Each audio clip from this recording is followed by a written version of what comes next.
کرتا ہے، بیٹی سے پیار سے دو باتیں کرنا بھی باپ کو پسند نہیں ہے۔ سن لو، اگر کوئی اپنی بیٹی کے ساتھ ایسا ویوہار کرتا ہے، کان کھول کر کے سن لے کہ جناب محمد رسول اللہ صلی اللہ علیہ وسلم کا طریقہ نہیں ہے، یہ میرے نبی کی سیرت ہے۔ میرے نبی تو اپنی بیٹیوں سے اتنا پیار کرتے تھے، ترمذی کی روایت ہے، اماں عائشہ فرماتی ہیں جب اللہ کے نبی کی بیٹی فاطمہ آپ سے ملنے کے لیے آتی تھی، اللہ کے نبی اپنی بیٹی کے استقبال میں کھڑے ہو جاتے تھے، اپنی بیٹی کا ویلکم کرتے تھے اور اپنی بیٹی کے ہاتھوں کو چوم لیتے تھے اور اپنی بیٹی کو اپنے بغل میں اپنی سیٹ پر اللہ کے پیارے نبی بٹھاتے تھے۔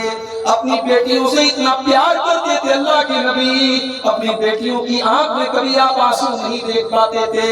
حضرت زینب رضی اللہ تعالیٰ عنہ جب اپنے شوہر کو چھڑانے کے لیے اپنا ہار لے کر کے آتی ہیں اور مسلمانوں کو وہ ہار دیتی ہیں جو حضرت زینب کو ان کی شادی کے موقع پر ان کی ماں نے دیا تھا، جب اللہ کے رسول کے سامنے وہ ہار لایا جاتا ہے، اللہ کے نبی کی آنکھوں سے آنسو بہنے لگتے ہیں۔ اللہ کے نبی کے دل کو تکلیف پہنچتی ہے کہ آج میری بیٹی کو اپنے شوہر کو بچانے کے لیے وہ ہار دینا پڑ رہا ہے۔ اللہ کے نبی صحابہ سے کہتے ہیں کہ ہو سکے تو زینب کا ہار واپس کر دو اور ابو العاص کو رہا کر دو۔ صحابہ کرام نے حضرت زینب کو وہ ہار واپس کر دیا۔ میرے نبی تو اپنی بیٹیوں سے اتنا پیار کرتے تھے کہ اپنی بیٹیوں کی آنکھ میں آنسو نہیں دیکھ پاتے۔ آپ کی سب سے چھوٹی بیٹی حضرت فاطمہ، آپ ان کی شادی کرتے ہیں حضرت علی کے ساتھ۔ آج ہماری لڑکیوں کے اچھے اچھے رشتے آتے ہیں، ہم ٹھکرا دیتے ہیں۔ لڑکا مولوی ہے، لڑکا حافظ ہے، 5-10 ہزار روپے مہینہ کما رہا ہے، ہماری بیٹی کو عیش و آرام سے نہیں رکھ پائے گا۔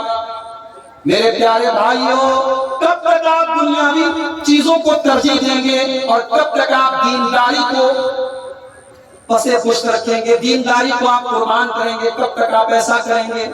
اللہ کے نبی نے اپنی سب سے لاڈلی بیٹی حضرت فاطمہ کی شادی حضرت علی کے ساتھ کی، اور معاف کیجئے حضرت علی کے پاس کوئی سرکاری نوکری نہیں تھی، کوئی بڑا بزنس نہیں تھا، کوئی بہت بڑی پراپرٹی نہیں تھی، بلکہ جب اللہ کے نبی نے اپنی بیٹی کی شادی کی تو حضرت علی کے پاس تو اپنا ولیمہ کرنے کا انتظام بھی نہیں تھا، اپنی بیوی کو مہر دینے کا انتظام بھی نہیں تھا۔ وہ تو اللہ کے رسول نے ان کو مشورہ دیا کہ جاؤ تم اپنی زرہ بیچ کر کے آؤ، اور اس سے انہوں نے ولیمہ کا انتظام کیا اور اپنی بیوی کو مہر دینے کا انتظام کیا۔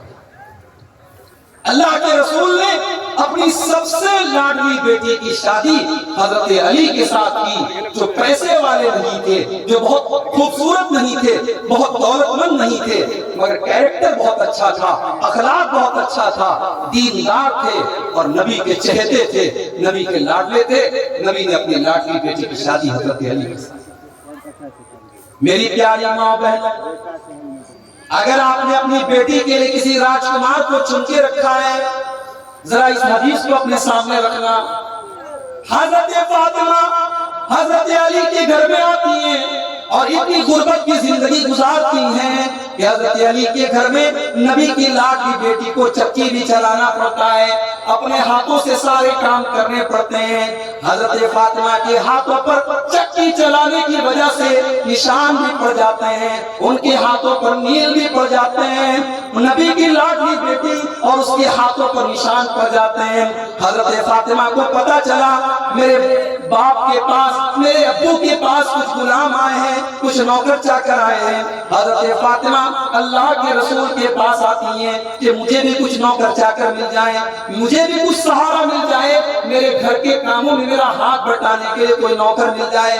جب حضرت فاطمہ آتی ہے، بخاری کے الفاظ ہیں، اللہ کے نبی سے ملاقات نہیں ہوتی، اللہ کے نبی سے ملاقات نہیں ہوتی، تو حضرت فاطمہ واپس چلی جاتی ہیں اور حضرت عائشہ سے کہتی ہیں کہ میرے ابا جان آئے تو ان کو یہ پیغام پہنچا دیجئے گا کہ آپ کی بیٹی آئی تھی اور آپ کی بیٹی کو ایک غلام کی ضرورت ہے، آپ کی بیٹی اکیلی کام کرتے کرتے تھک جاتی ہے، اس کے ہاتھوں میں نشان پڑ گئے ہیں، آپ کی بیٹی کو ایک غلام کی ضرورت ہے۔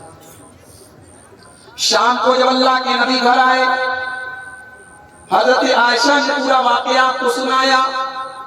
بخاری کے الفاظ ہیں، اللہ کے نبی اسی وقت اپنی بیٹی کے گھر پہنچے، بیٹی کے گھر پہنچے، بیٹی اور داماد اپنے بستر پہ سونے کی تیاری کر رہے تھے، اللہ کے پیارے نبی اپنی بیٹی کے بستر پر آ کر کے بیٹھ گئے اور آپ نے فرمایا اے علی، اے فاطمہ، میرے پاس اتنی طاقت تو نہیں ہے کہ میں تمہیں غلام دے سکوں، میں تمہیں ایک نوکر دے سکوں، لیکن ہاں میں تم کو اس سے بھی ایک بہتر چیز تم کو دے رہا ہوں، اذا اویتما الی فراشکما، اے میری بیٹی اور میرے داماد، جب تم بستر پہ سونے جایا کرو تو 33 بار تم سبحان اللہ پڑھ لیا کرو، 33 بار تم الحمدللہ پڑھ لیا کرو، اور 34 بار تم اللہ اکبر پڑھ لیا کرو۔ تمہیں کسی نوکر کی ضرورت نہیں پڑے گی، تمہیں کسی نوکرانی کی ضرورت نہیں پڑے گی، یہ تسبیح تم پڑھ کے سو جاؤ، تمہاری ساری تھکاوٹ دور ہو جائے گی، تمہاری ساری تکلیفیں دور ہو جائیں گی۔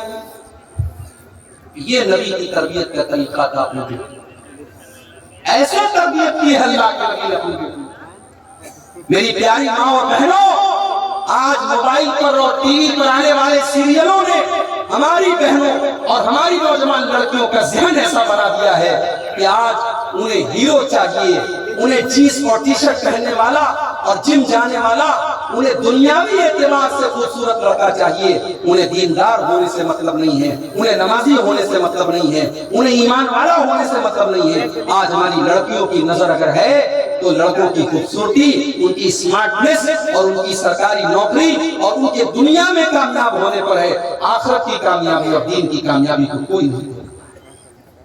تو شادی بیاہ میں میرے بھائی، یہ جو جہیز کی رسم ہم نے پالی، اللہ کے رسول نے رسموں کو کیسے ختم کیا ہے ذرا آپ کو غور کریں۔ اللہ کے نبی کے زمانے میں ایک رسم یہ بھی تھی کہ کوئی کسی لڑکے کو اگر گود لے لیتا تھا تو وہ اس کا سگا بیٹا مان لیا جاتا تھا، گود لینے والا لڑکا سگا لڑکا مان لیا جاتا تھا، اور جو عورت کسی لڑکے کو گود لے لے وہ عورت اس لڑکے کی ماں مانی جاتی تھی۔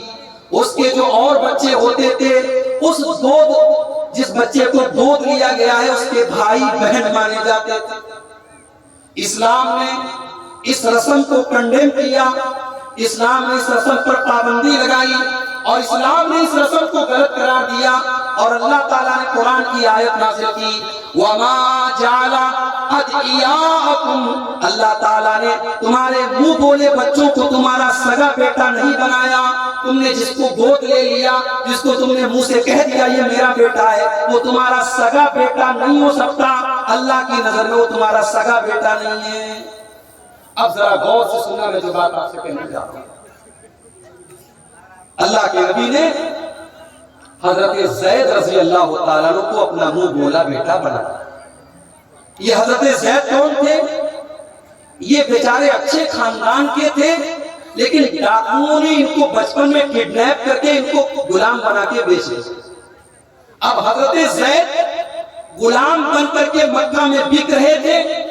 حضرت خدیجہ رضی اللہ تعالیٰ عنہ کے چچا زاد بھائی تھے حضرت حکیم بن حزام، انہوں نے خرید لیا حضرت زید کو، اور پھر حضرت خدیجہ کو انہوں نے دے دیا۔